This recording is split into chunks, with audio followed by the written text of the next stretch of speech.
Last weekend I, along with many around the world, commemorated Holocaust Memorial Day.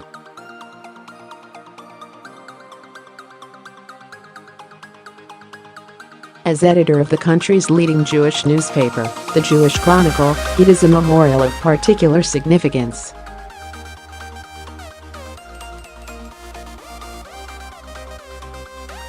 Through editing the newspaper, I am confronted daily with the legacy of that unique evil, including the suppression of debate, the distortion of truth, and even the burning of books at the heart of that terrible chapter in our history.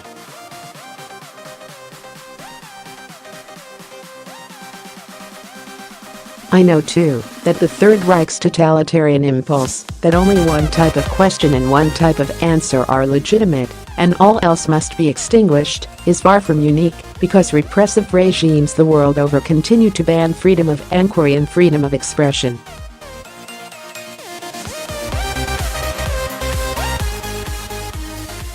We must be on our guard.You. You might wonder, then, what Friday night's attack on Tory MP Jacob Rees-Mogg as he attempted to give a talk to students has to do with this.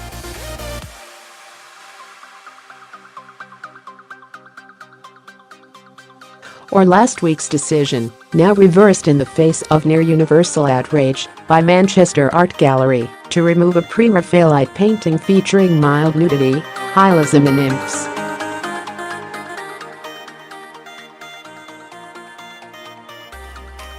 These are both an attempt to silence a view, because it offends some people.It is for good reason, that a new word entered the Oxford English Dictionary last month. A snowflake is an overly sensitive or easily offended person.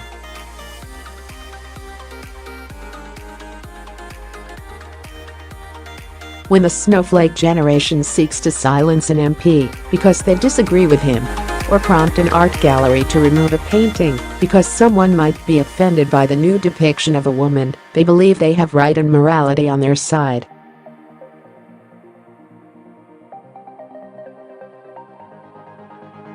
But theirs is a dangerous delusion.Because free speech, and the offense which can come with it, is the bedrock of freedom itself.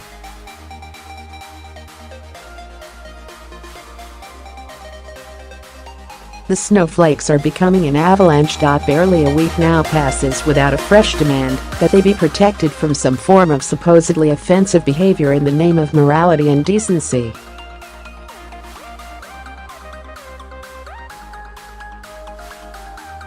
We are now witnessing our own version of newspeak, in which a form of cultural fascism masquerades as caring concern.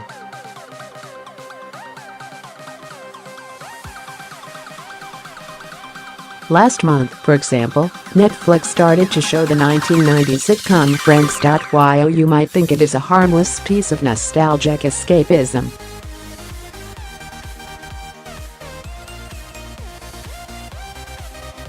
But according to some people, it is in fact a disgusting litany of racism, sexism, homophobia, and, yes, transphobia.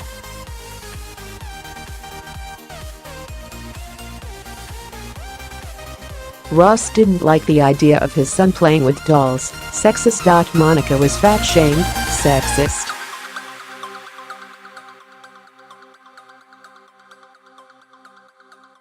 Chandler called his drag queen father by his male birth name, transphobic.And. The main characters were all white, racist.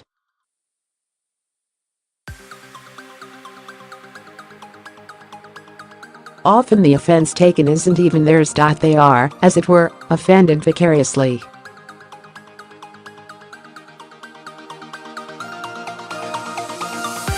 In 2015, students at the University of East Anglia banned a Mexican restaurant from handing out sombreros at the Freshers' Fair because it was a form of cultural appropriation that caused offense to Mexicans.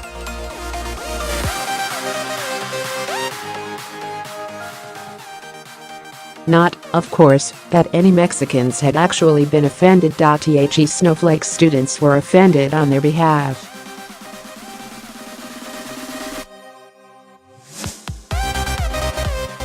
This is of a piece with the insistence in recent years that university campuses be safe spaces where students should be protected from the traumatic risk of encountering anything with which they might disagree or take offense.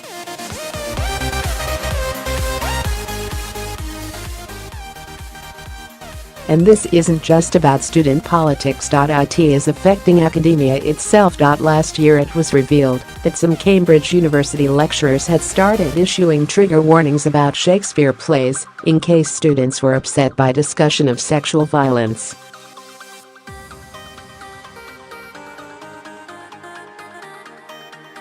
And theology students at Glasgow University received warnings before watching reenactments of the crucifixion in films during a lecture on how Jesus had been depicted on screen.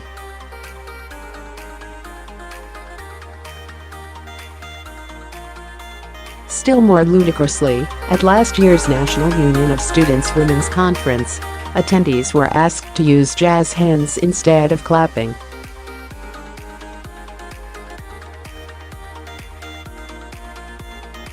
As the NUS Women's Campaign put it, some delegates are requesting that we move to jazz hands rather than clapping, as it's triggering anxiety.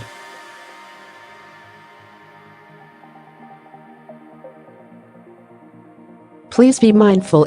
God help the poor anxious souls if they ever go to the theater or a concert.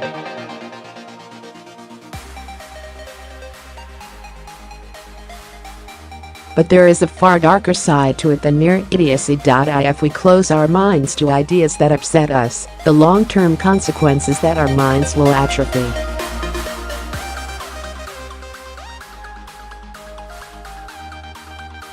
We will no longer be able to think for ourselves. We are seeing the stunting of debate, the closing of minds.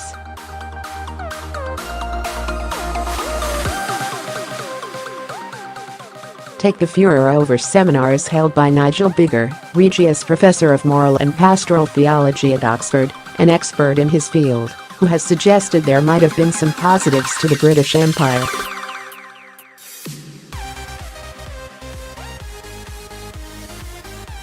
For doing precisely what academics are supposed to do, thinking. He has been attacked in a series of open letters as an apologist for colonialism.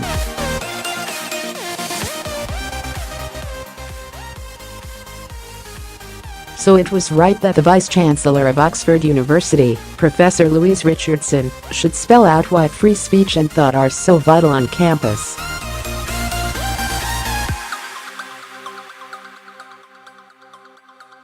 In a talk, Prof. Richardson said she had had many conversations with students who were upset they had tutors who expressed a view with which they disagreed on homosexuality.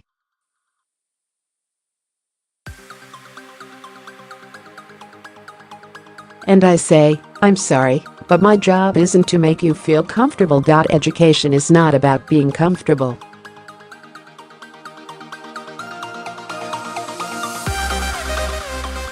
I'm interested in making you uncomfortable. If you don't like his views, you challenge them, engage with them, and figure out how a smart person can have views like that.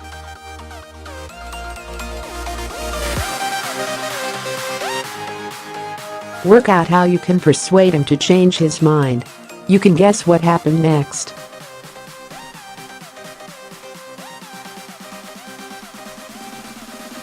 The Students' Union offered emotional support to anyone who had been made uncomfortable by her words.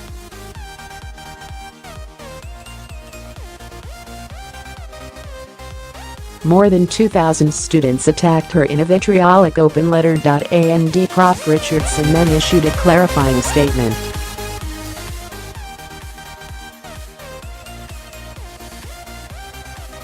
We should remember how in his novel 1984, George Orwell coined the word newspeak to describe the language used by a totalitarian state that removed the capacity for individual thought and turned words' meanings on their head.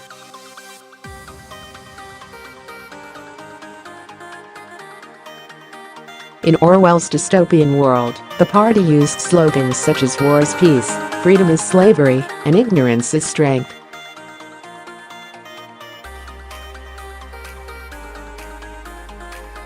Satire, yes.But a warning, also demands that only one form of thought is permitted, and that anything which deviates from it is offensive and should be banned, are profoundly dangerous.